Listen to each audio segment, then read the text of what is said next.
So, the big question is this: how are ambitious people like us, who don't have a lot of resources, did not go to Ivy League colleges, were not born into wealth, how do we become resourceful enough, use our creativity, our dedication, and a little bit of crazy to bootstrap our way to realizing our dreams? Whether it is launching a new company, launching a new app, or making it to the top of the corporate ladder. That is the question, and this podcast will give you the answers. Please like, share, and subscribe to get new episodes, videos, and other updates. Hello, and welcome to this new episode of Bootstrapping Your Dreams Show. I'm your host, Manuj Aggarwal, and today I will be talking with Maria Pesin. Maria is a senior apparel industry executive with an outstanding history of achievement over 25 years. She has developed brands from the ground up and taken well-known names to new heights of excellence. Her proven leadership ability has led her to spearhead marketing operations and implement business plans for New York apparel giants like Fleet Street and GII Apparel Group. Actually, that's pronounced G3. Oh, G3, okay. G3 Apparel Group, building multi-million dollar brands. Maria is a passionate writer who actively maintains her blog. She's also the author of the book 14 Essential Truths Everyone in the Fashion Business Should Know, which is freely downloadable from the web. She graduated from the Fashion Institute of Technology of New York, and she often repeats that she doesn't work in Silicon Valley. She works in the fashion industry that is quirky, fickle, and prone to meteor-like success, followed by quick plummets into the land of forever forgotten. That's an amazing quote. All right, welcome, Maria. We are excited to have you here and learn all about the fashion industry. Okay, well, thank you for having me. I'm excited to be aboard, and I'm excited that you're one of the hottest new podcasts out there. It's great to be a part of it. And Thank you. Congratulations to you on your success. Thank you so much. All right, so before we dive into the interview, why don't you tell us a little bit about yourself, your background and your early successes or early failures in this industry? Okay, well, I started in this business 40 years ago, and kind of dates me, but it is it is the truth. 40 years, so I've learned a lot. I often joke that I didn't start at the bottom; I started below the bottom. It took me 3 years to get to the bottom. I see. I had to take whatever jobs were available, and that's what I did. And they were clerical jobs. I didn't learn much, but I got myself into the industry. And then I finally got an assistant buying position. But I grew up in a time when women really did not have careers, especially in my family. Even the men really didn't have careers. They mostly worked with their hands. They were blue-collar workers. Yeah. And so that's kind of what my background was. And in those days, when there was jobs listed in the want ads in the newspaper, they were separated by men and women. So there were men want ads and women want ads. So that's how long ago and how pre-feminism, took. So I was kind of an I can't say the word, anomaly. Anomaly? Anomaly. Thank you. Yeah. I could get the word out. Yeah. So I'm kind of an anomaly in that I came from a family where no one went to college. I was the first one to go to college, and no one had careers, and certainly not women. That women were homemakers. But I always wanted a career, and I always wanted to be in business. And my best friend and I decided to go into the fashion business. It seemed like a good idea at the time, and it was. It turned out to be a great career for me. Interestingly enough, my friend is now a nurse, and 40 years later, and she's the one who got me into this. And she's not doing it anymore, and I'm still doing it. But it's been a great career. I've grown tremendously from a shy, introverted girl from Brooklyn into an executive that ran businesses from zero and made them into multi-million-dollar profitable businesses, where I was responsible for not only the vision of the brand, but also the profit and loss of the brand. So I had responsibilities down to that. So it's been a great career. I've learned a lot. About 6 years ago, I started a consulting business to work with startups and new brands and smaller businesses to help them be successful in the fashion industry. Because that's what I know. I know that it's kind of my bread and butter. I have a client who I was talking to the other day, and she said to me, "You have a great memory." And I said, "I do. I don't think of myself as having a good memory." She says, "It's amazing how much you tell me in every single phone call we get on and how much I learn from you." So that was kind of a nice thing to say. And that speaks to, how I've grown in this business. And it's been a good business to me. I've enjoyed it. That's amazing. Yeah, I can totally relate to the blue collar work. I come from similar background, so I understand. Now, I talked about your early career. So you said you started below the bottom, but tell us how you became successful. Like, did you make some mistakes along the way, and what did you learn? Everyone makes mistakes along the way. If you don't make mistakes, you're either not trying hard or you're full of it. You're making it up. I once had a boss tell me, "I've never been unsuccessful in my life." And I thought, you're either full of it or you haven't tried hard to do anything special. Because if it's that easy for you, then you're doing something wrong. And that's how you learn. Sometimes you learn more from your mistakes than you do from your successes. Definitely. So I first started out, I knew no one, I had no contacts. So I just looked at the want ads at the back of Women's Wear Daily and applied for jobs. I finally got a job doing clerical work, and I floated in clerical positions for about 3 years until I finally got a position as an assistant buyer, and then I started to really learn about the business. Now, I went to FIT, and quite frankly, mostly everything I've learned in the business, not in school. And, it's just much more practical what you learn in the business. So I've seen bosses make big mistakes. For example, one time I was a salesperson for a new brand. It was called Sonia Rykiel Knits. And if you know Sonia Rykiel, she's a big brand in Paris. And she had a diffusion line. This was many years ago.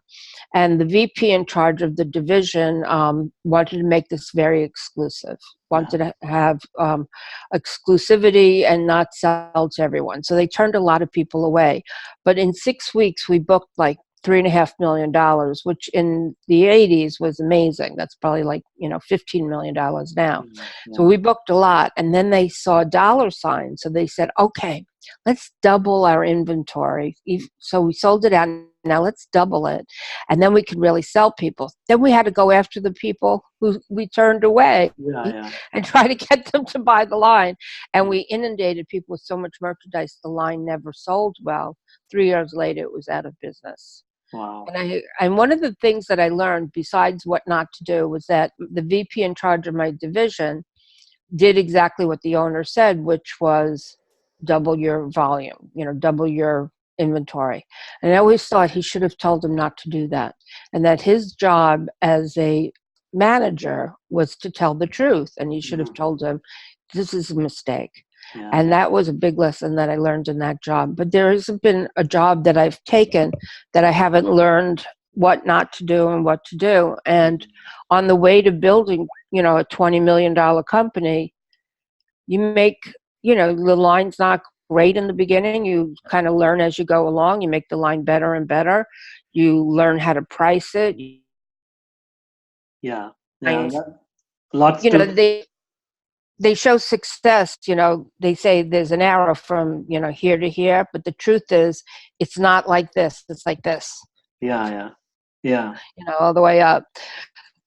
So that's so true. Like, everybody sort of, whoever is successful, we only see their, sort of the end position, but we don't see what are the avenues they took, what are the forks in the road they took. And the other point you made, which was very valid, is you learn a lot more on the job rather than in a classroom sitting somewhere. Yeah, it's amazing. And interestingly enough, my teachers didn't really have work experience, so they learned everything from a book. And a lot of my teachers would pronounce correctly, like designers' names and stuff. And it was kind of hard to take them seriously when they really didn't understand the business. I mean, some of them obviously were very good, Yeah. but there were a few that really didn't know. Yeah. All right. So you emphasize that fashion industry is not like Silicon Valley. So what are the main differences, and why do you want to make sure that there is a distinction between these two?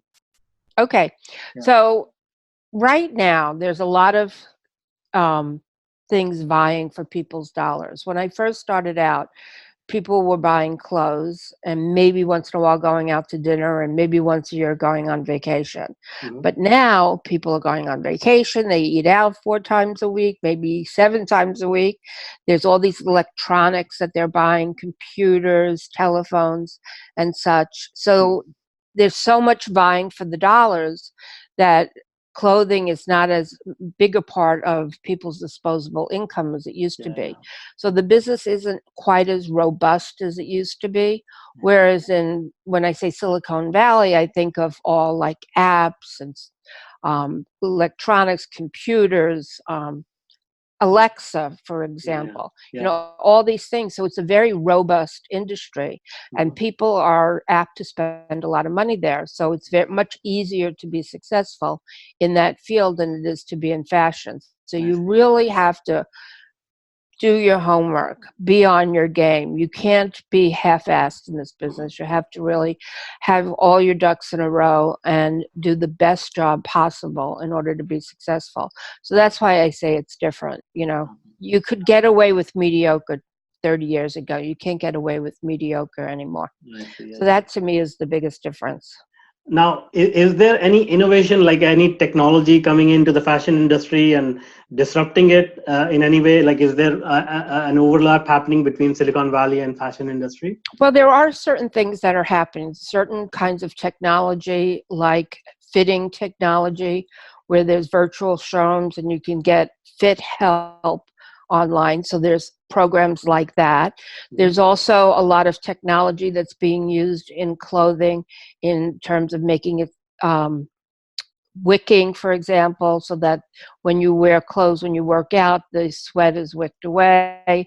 There's deodorant in the clothing. There's, non-wrinkling. There's all this technology that's going into fabric construction to make it more suitable to people's lifestyles. So Mhm. that's a technological difference.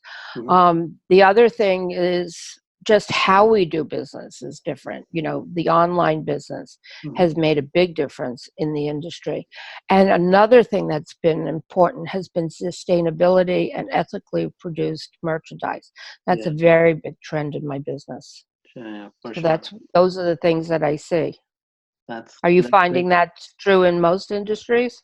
Yeah, actually, I'm working on a project related to mining, silver mining, and Mm. sustainability is big. And this is a very old industry, like very like ancient industry, and they are also focusing on technology, safety for the staff or the miners, and sustainability is big on the list because everybody wants to preserve the environment, and also it's good for their corporate sort of image and brand, Mm-hmm. right? Yeah. Yeah, absolutely. Everybody wants to be on that. It's definitely the buzzword. Now, Yeah. some people genuinely embrace it and really care about it, and some people pay it lip service because it's the current marketing, Yeah. thing you should be doing. But it is definitely a direction people are taking, and it's Yeah. becoming more and more important. You know what I think is going to happen soon in Mhm. clothing? I don't know how it's going to happen, but I think 3D printing. Yeah, yeah. Well, Yeah. interestingly enough, I actually just wrapped up a couple of years ago. Wrapped up a project with which involved 3D printing for custom wearable products. It was a wearable shoe product, and it Mhm. was 3D printed based on your custom design, custom size, and all that. Yeah, I think that that's going to be a big thing because right now we produce in Asia quite a bit, as you Yeah, know, yeah, and mostly in Asia. And with all of the problems with the trade deficits and the yeah. things that Trump are doing, it's making it less viable as an area because the prices are going to go up. Yeah. So I've been looking at South Africa as the next place. And actually, when I first started talking about it 6 years ago, everybody made fun of me and thought I was crazy, but it's already happening. So I think that they don't think I'm crazy anymore. But I do think things like 3D printing are the way of the future. Yeah, that's interesting. All right. So now on your website, you have this quote, another quote, which says that the key to succeed in fashion industry is to develop a keen business sense. So I think you just touched upon this topic, focusing on a new area for manufacturing. But can you tell us, a little bit more about what do you mean by this business sense, and how do you develop it? Well, you develop it for consistently working in the business. I'm sorry, I have assistants and people that work around me, so their That's all right. phones are running all the time. That's okay. Anyway, you have to have not just a sense of design and of product. You have to have a sense of how to run a business. For example, you have this idea for a product that you want to do, and it's let's say it's swimwear with certain kinds of technology that make it unique and different. But it's how you approach the market and how you do the marketing that gets the message out. So you have to understand the marketing part in order to get your branding right, because everything is about branding right now, and branding is very important. So you have to do all the things that it takes to do marketing. And if you don't know how to do it, there's books, tapes, CDs, podcast videos that you can watch and you can learn. Just an example of a day for me. I get up in the morning, and after I take my shower and I get my coffee, I read 15 minutes of a business book about marketing. As a matter of fact, this particular book happens to be about marketing. So I'm reading a book. When I drive in my car, I listen to podcasts. And I'm also taking a marketing course recently because I want to always up my game on marketing. So it's all about learning. I learn all the time. My industry hasn't been very focused on marketing, so they didn't teach us really much about marketing. Certain companies did it, but a lot of companies don't. And so I've been kind of self-taught and learning as I go along. So business sense, you may not be born with it, but you really need to study it, because if you don't know the business part, chances are you're going to have a tougher time being successful. And if you don't know the business part, hire somebody who does know, who could teach you and to help you develop that business sense. The most successful brands out there are the ones that get this. There's a lot of people who don't make it because they don't have that sense. Yeah, that's for sure. And to your point, entrepreneurship and success in any profession is directly related to how much we learn, right? Like we cannot stop learning. The getting a degree from a university, even an Ivy League university, is not the end of it. We continuously have to upgrade ourselves to accommodate with the changing environment, right? Mm-hmm. Yeah. Absolutely. All right.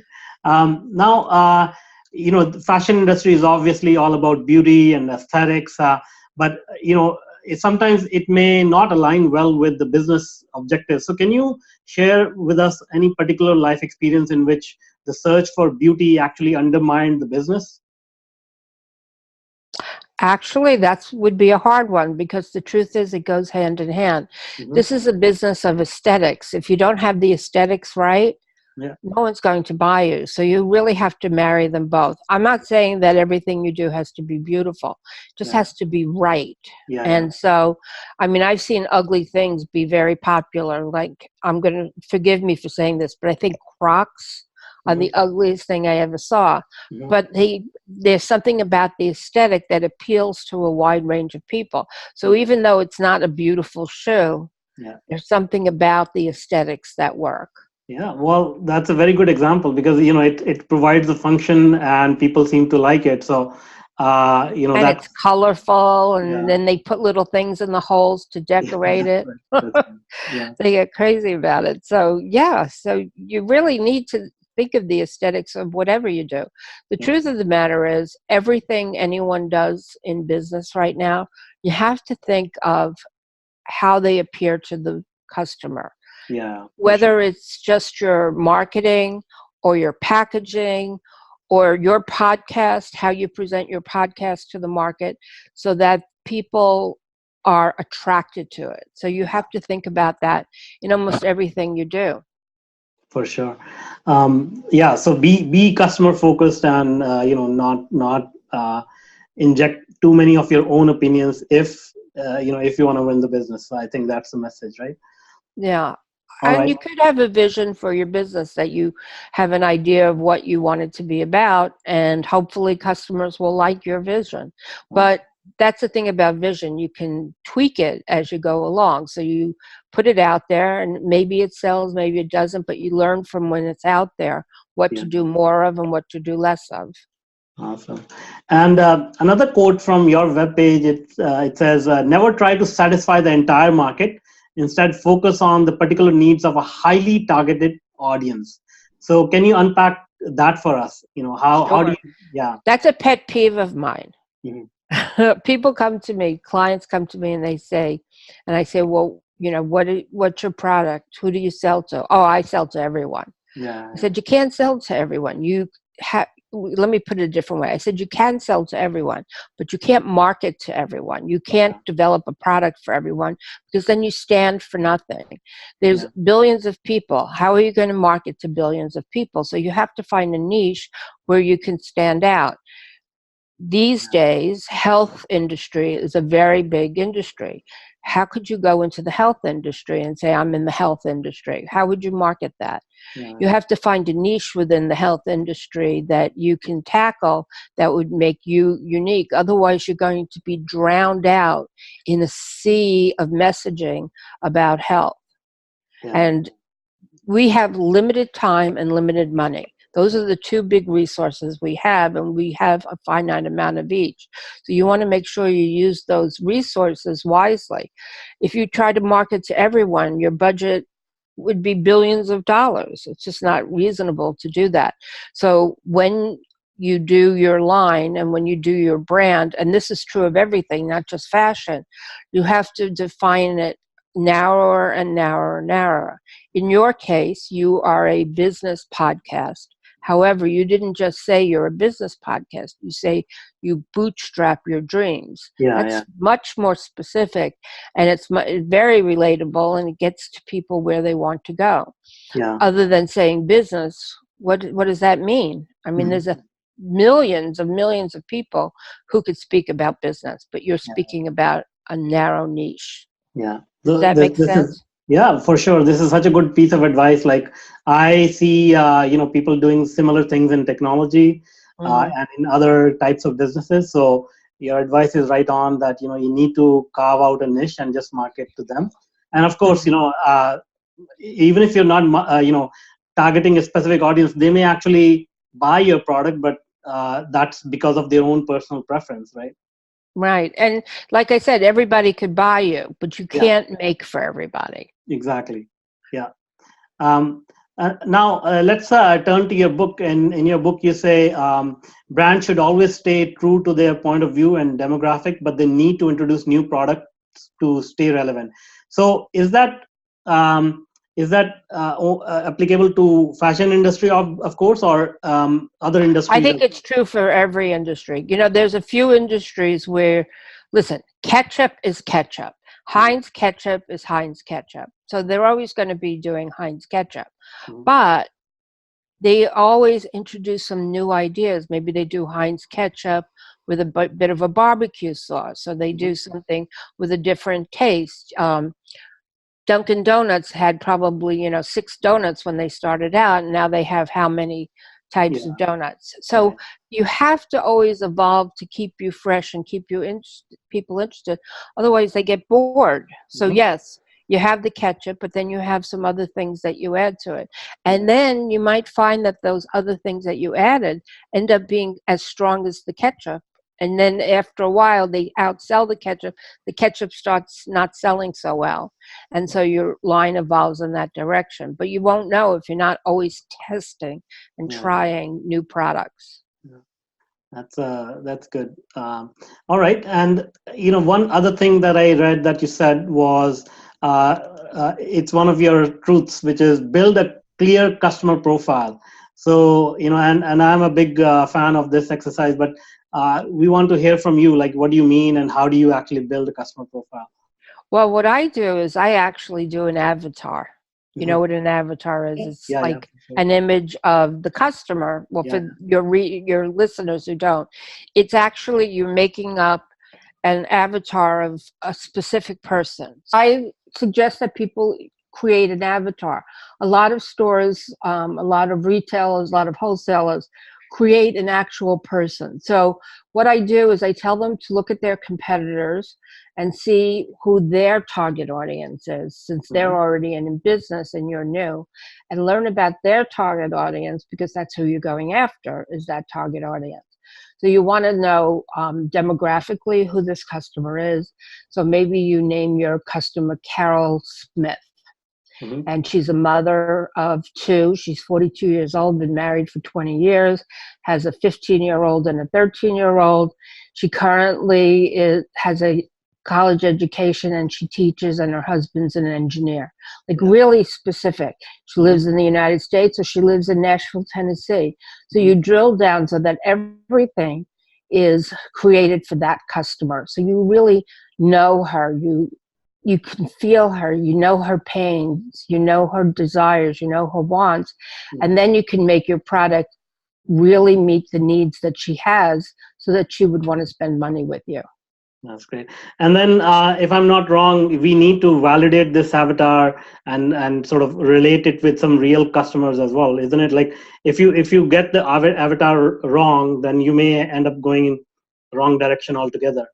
Well, that's why I like to do a proof of concept. So I like to have maybe focus groups with this customer in mind, and have those people at these meetings where they can tell you whether or not this product fills their needs, whether they're the right customer. They might look at your product and say, this is too young for me. I wouldn't dress this way. So you learn by having these meetings. I do a lot of in-store visits to see the customer and to work with the customer. I show my product and I take orders and I sell product while I'm in the stores. I've been on the floor for Saks, for Dillard's, for Macy's. I spend a lot of time on the floor, and that's how you learn. So you have to be out there and engaging with your customers all the time. And then there's digital marketing companies that will help you identify your audience as well, so you can work with them. Yeah. That's great advice. Thanks a lot for sharing that. Now, the next thing that you say, and you have lots of quotes, lots of great quotes. So I'm just using them to frame my questions here. So you said that sales do not sprout magically under the peach tree in your backyard. Therefore, you have to develop a sales and marketing plan. And you also said that you have to develop that plan even before starting your business. So tell us a little bit about that, and how do you go about doing this? Well, if you're going to have a line of clothing, you have to know how you're going to sell it. So let's say you decide you want to sell it wholesale to stores. Do you want to sell to big stores, to little stores? Do you want to sell online only? Do you want to sell both? Do you want to do a membership site like Stitch Fix, which is a very hot membership site right now, where they send a package each month of of merchandise that you can keep or send back if you don't like it. But there's a lot of different ways to sell, and knowing how you're going to sell is important, because if you're going to sell a membership and you're going to sell a whole collection of clothing at the beginning of each month, like Stitch will have shoes, handbags, accessories, clothing in one box. Well, you have to design a line, and you have to know how to do the production and the pricing based on that model. Because if you go direct to customer, you're cutting out the middleman, the store, then you have more room in your margins. You may sell less pieces, but it's more profitable. So these kinds of things will teach you how to design your line and how to price your line and what fabrics to go into and how the fit should be, by knowing in advance how you're going to sell it and to who your end customer is. So you definitely want to plan that in advance. The other thing is that when I say it doesn't grow, on trees, so many times sales designers, I should say, and entrepreneurs, they're so busy getting the product right Yeah. which is really great, but they have no clue how they're going to sell it, and they put no effort into sales. And you can't do that. You have to realize that sales is one of the most important jobs that you have.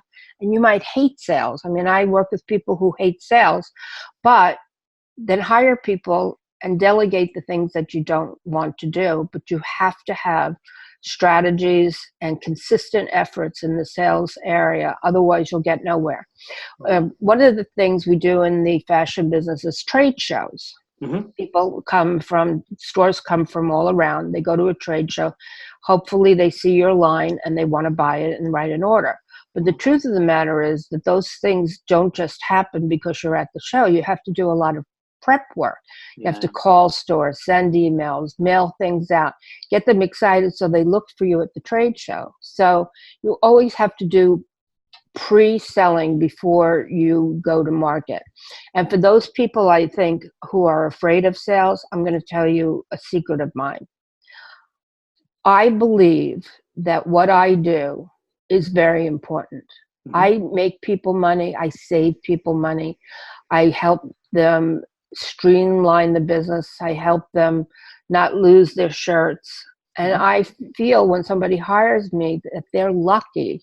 I know it's going to sound egotistical, but they're lucky they found me because I care so much about them. And I'm going to do everything I can to make them successful. Yeah. And that's what you should think when you're selling your product. You're doing a service because you're giving something to people that they're going to benefit from. So don't be afraid of success. It's almost an obligation that you have to bring what you do out there to help stores be successful with your product, to help customers have clothing that they enjoy, that make them feel good about themselves, that give them high self-esteem. So if you look at sales from that point of view, it's really not sales. It's really a service. Yeah.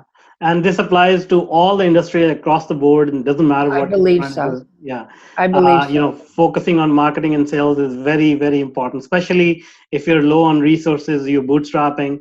You know, your focus on revenue should be paramount. Absolutely. Yeah. All right. So another thing that you said about the media is that you're warning people to not get pressed too early. So that is sort of an unconventional thought. So tell us a little bit about that. Well, your messaging is really important, and you have to have a very clear messaging that's engaging and inspiring. Mm-hmm. So if you go to press before you have good photography, mm-hmm. before you have good messaging, you could hurt your brand. I've seen too many people put their product out there and the photography is terrible and they get no sales, and it's very disheartening. You're better off waiting, doing it right, mm-hmm. and having your messaging be right so that you get good interaction and good engagement. Mm-hmm. I see. And you've built so many great brands and, you know, drove them to success. What are some of the key learnings or you know, some of the key things that people need to keep in mind to build a well-known brand? Okay, so this is the biggest secret. I don't know if it's a secret, but it's really big. Uh-huh.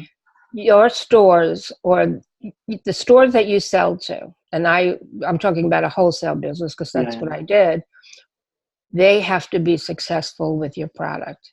It has to sell for them. Otherwise, they're not going to buy any more of you, and they're not going to expand your orders. Mm-hmm. So the more successful you are for them and the more successful they are with your product is how you grow your business. Yes. And there's nothing more important than that. That is like number one. Mm-hmm. You have to make people be successful with your product. Yeah. Awesome. And now a couple of other questions about Operations Truth. So you mentioned this thing called Operations Truth in your book. What is that? Tell us a little bit about that. Well, the truth is that you have to run a tight ship.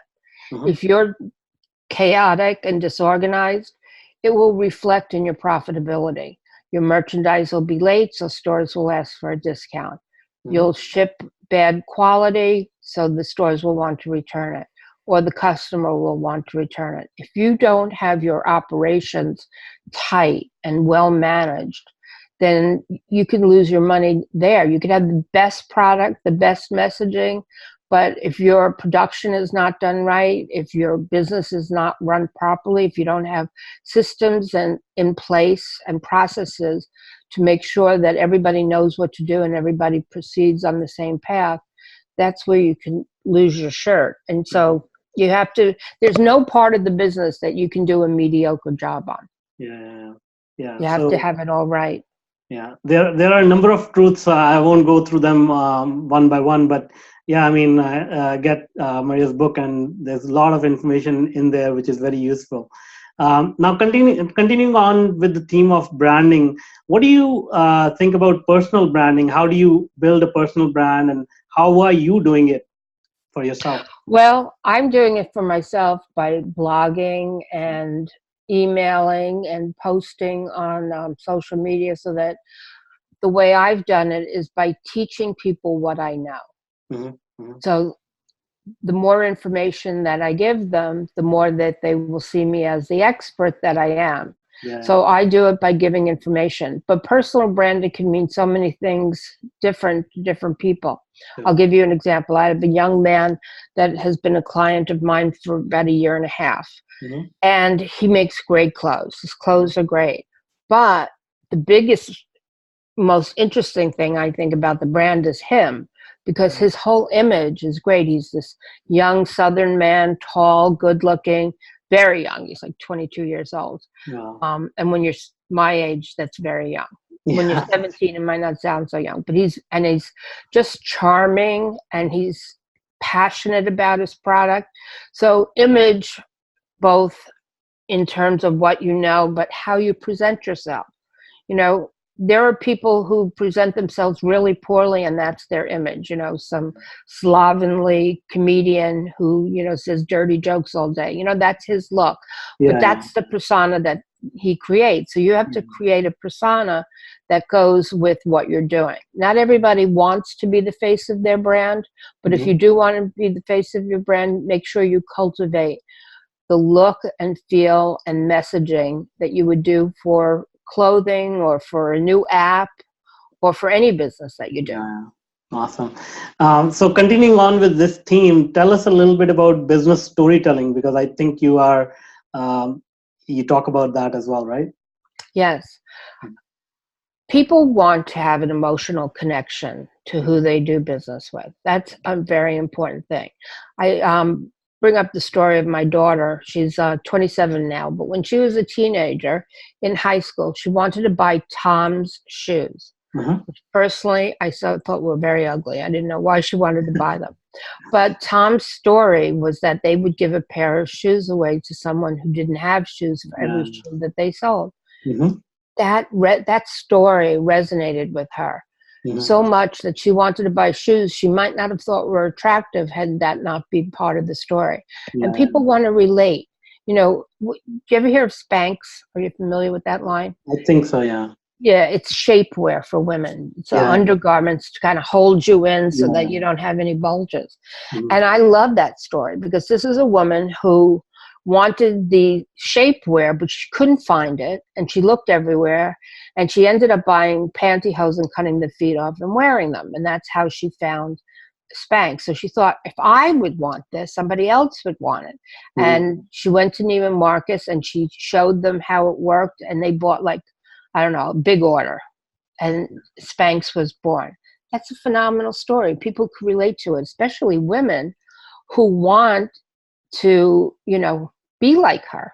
You know, she's inspiring. She's a billionaire because she came up with an idea of something that she felt that she wanted in her life, and she inspired women with that story. So having a backstory to your brand helps with your messaging and helps you with that and going forward and getting people to engage with you and see you beyond these shapewear, but the person behind the shapewear.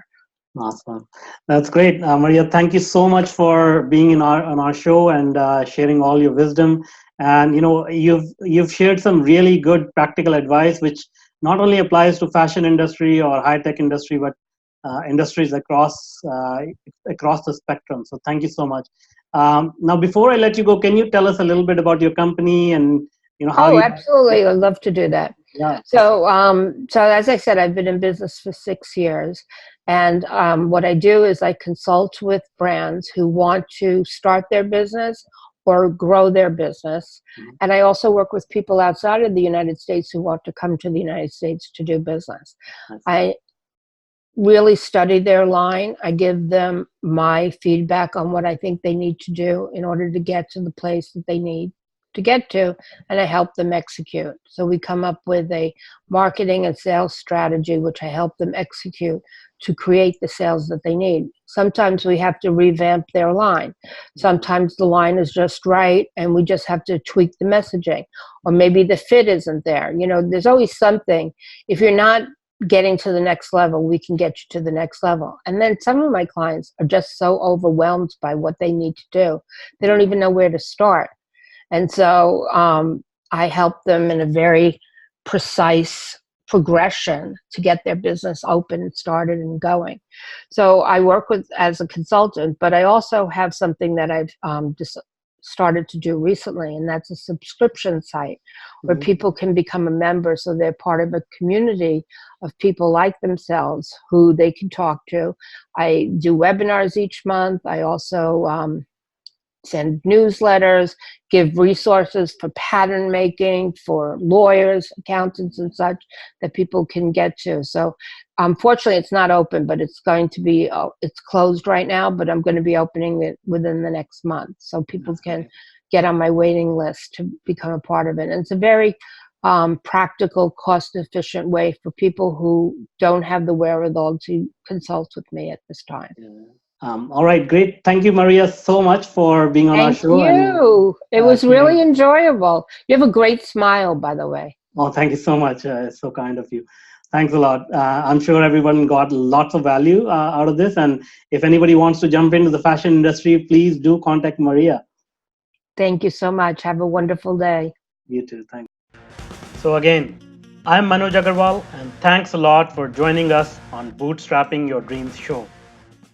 And now, if you are an existing or an aspiring technology entrepreneur, then I invite you to check out my new online workshop, Bootstrapping Your Tech Startup Dreams. Go to go.tetranoodle.com/boot-podcast and sign up for free. I want to make sure more successful and sound decisions are made every day in your tech projects. Let's start finding solutions to your problems.